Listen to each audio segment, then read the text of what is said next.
أعوذ بالله من الشيطان الرجيم.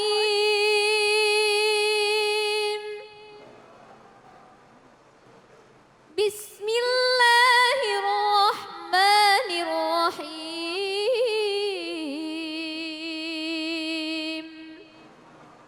ولا تتمنوا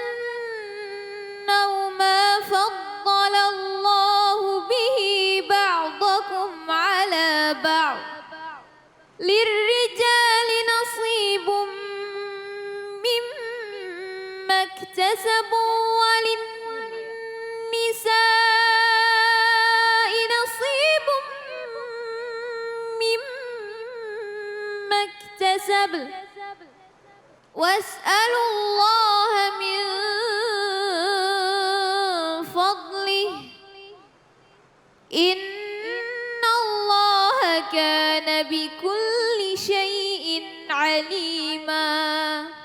صدق الله العظيم. Dengan menyebut nama Allah yang Maha Pengasih lagi Maha Penyayang. Dan janganlah kamu iri hati terhadap karunia yang telah dilebihkan Allah kepada sebagian kamu atas sebagian yang lain. Karena bagi laki-laki ada bagian dari apa yang mereka usahakan. Dan bagi perempuan pun ada bagian dari apa yang mereka usahakan. Mohonlah kepada Allah sebagian dari karunia-Nya. Sungguh Allah Maha mengetahui segala sesuatu. Maha benar Allah dengan segala firman-Nya. Ayat yang dibacakan tadi dan juga terjemahan yang saya bacakan adalah surah An-Nisa ayat 32. Dan ini masih berkaitan erat dengan tema kita mengenai cemburu, ya. Nah, untuk mengkaji ayat ini lebih dalam, langsung saja kita simak kajiannya, kajian tafsirnya bersama dengan Ustadz Zazen. Silakan Ustadz, fadhol. Ya, terima kasih. Assalamualaikum warahmatullahi wabarakatuh. Waalaikumsalam warahmatullahi wabarakatuh. Alhamdulillahilladzi qad akhraja nataijal fikri li arbabil hija.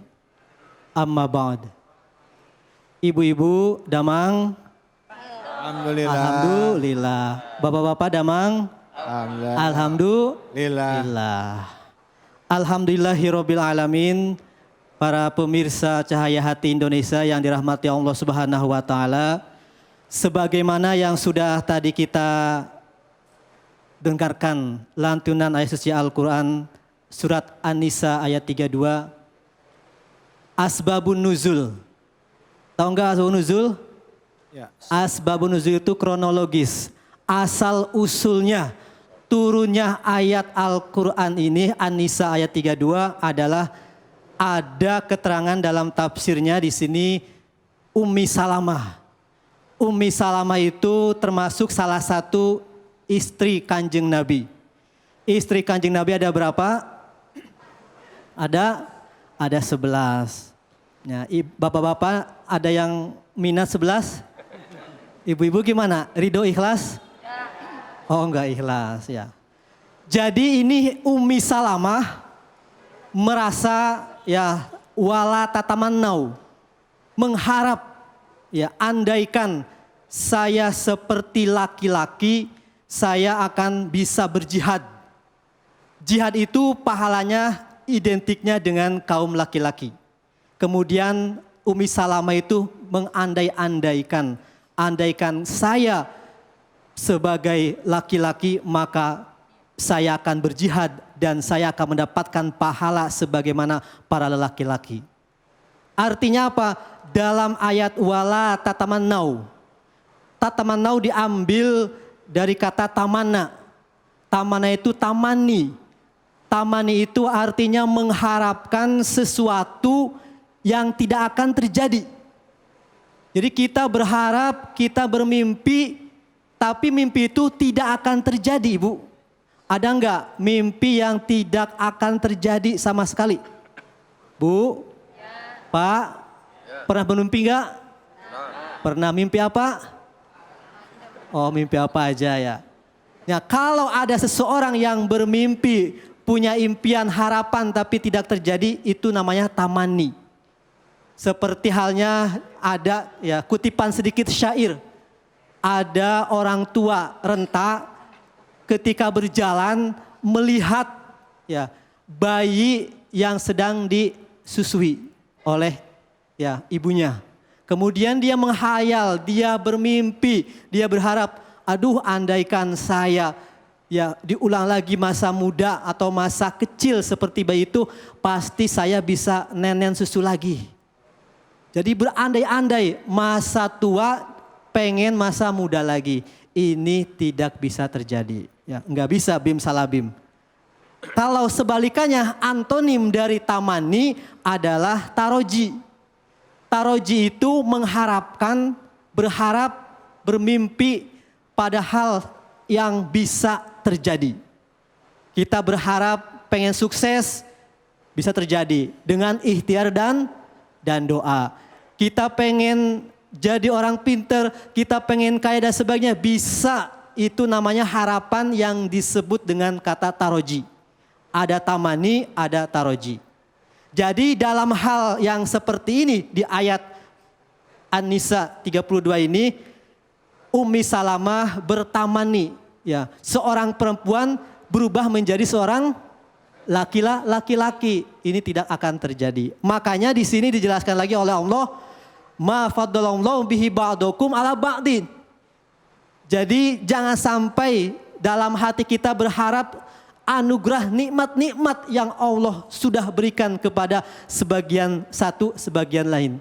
Mereka yang laki-laki sudah punya bagiannya masing-masing atas pahalanya, dan perempuan pun punya bagiannya masing-masing atas pahalanya yang sudah dikerjakan. Intinya jangan sampai ayat ini mengindikasikan jangan ada kata saling dengki ataupun iri. Hasud. Ya, tahu hasud Bu? Pak, tahu hasud? Hasud itu iri, ya. Contoh, biasanya ibu-ibu yang lagi ngerumpi, ada aja tetangganya beli mobil baru. Hehehe, itu, ya, mobilnya baru ini. Duh, ya gini. Jadi perasaan-perasaan itu. Nah, ini namanya perasaan, berkaitan dengan perasaan dengki atau hasud. Ini harus dihilangkan dalam diri kita. Jadi merasa mobil yang dimiliki tetangga kita itu, didoakannya itu semoga hilang ataupun dicuri. Nanti alhamdulillah. Ini jangan ya, jangan ada ya dalam benak kita, jiwa kita itu merasa hasud terhadap nikmat-nikmat yang sudah diberikan kepada orang lain. Kelebihan-kelebihan, harta kekayaan, karir, jabatan dan sebagainya. Ini kaitan dengan penyakit hati. Makanya obat hati ada berapa? 5 obat hati. Teruskan mangga.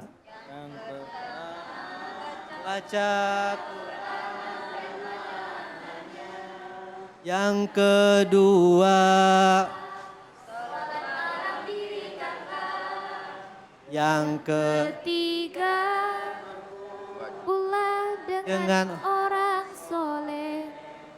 Yang keempat, berbanyaklah berpuasa. Yang kelima, zikir malam berpanjangan. Lah, luar biasa ya, pada bisa nyanyi ya.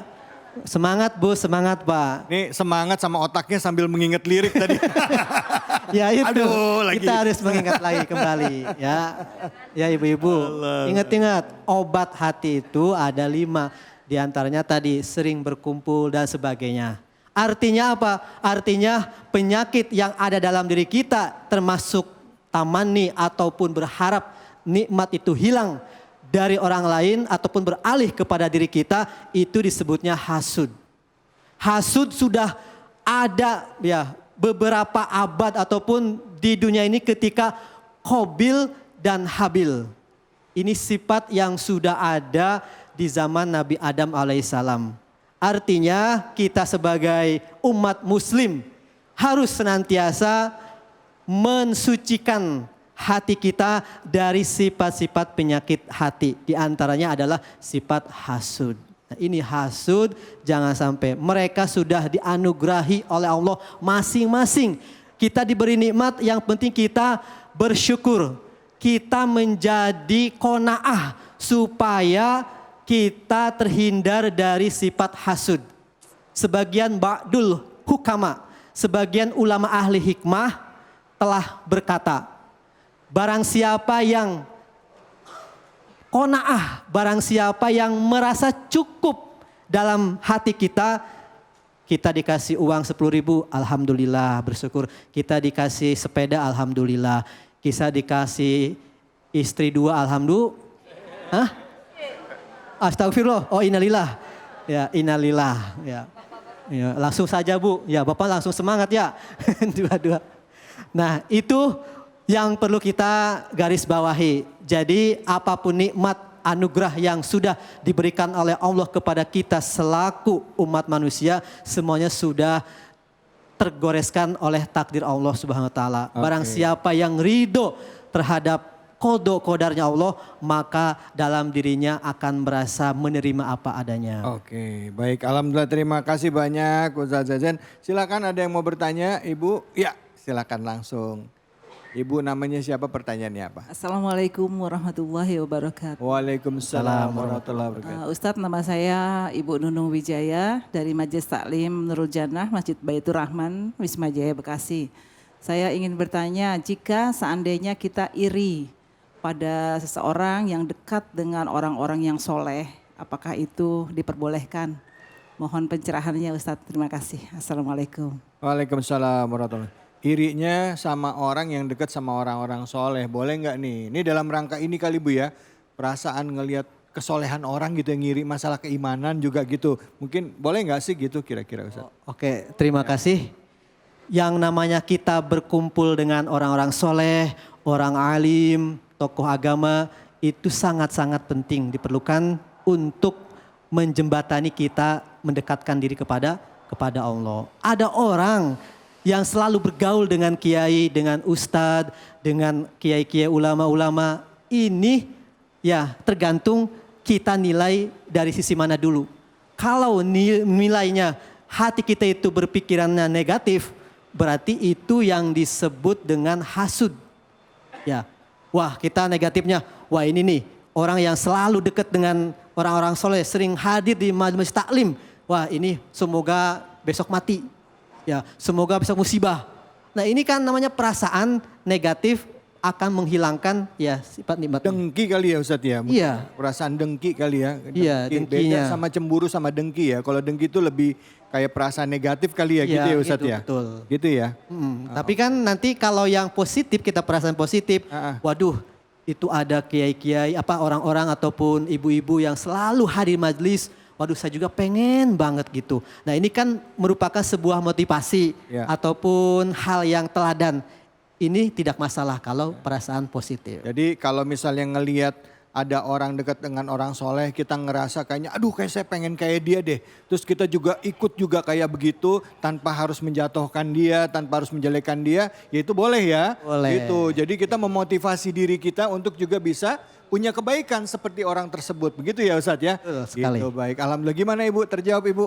Alhamdulillah. Cuman jangan sampai kayak yang tadi disampaikan Ustadz ya. Ada orang beli kompor, kita yang panas ya. Ada orang beli kulkas baru, kita yang kedinginan ya Bu ya. Ya Allah, Masya Allah. Baik, terima kasih banyak Ustadz atas ilmunya. Jangan cari-cari kesalahan orang lain, wala tajassasus, itu juga jangan makan bangke saudara kita. Jangan umbar aib saudara kita, walaupun dia ada tinggal sebelah kita. Apalagi suami nih. Suami jangan diceritain aibnya Bu. Suami juga jangan curhat tentang aibnya istri sama orang lain. Betul apa betul? Betul ya, ini juga teguran buat saya juga. Ngingetin diri saya juga dan kita semua. Baik, kita akan lanjutin lagi bahasan kita. Akan lebih dalam lagi bahasannya setelah ini dengan ustazah kita ya. Khususnya buat ibu-ibu, saya juga pengen denger nih dari sudut pandang ulama khususnya perempuan ini ya. Bagaimana melihat cemburu ini sendiri. Hanya di sini, di Cahaya Hati Indonesia.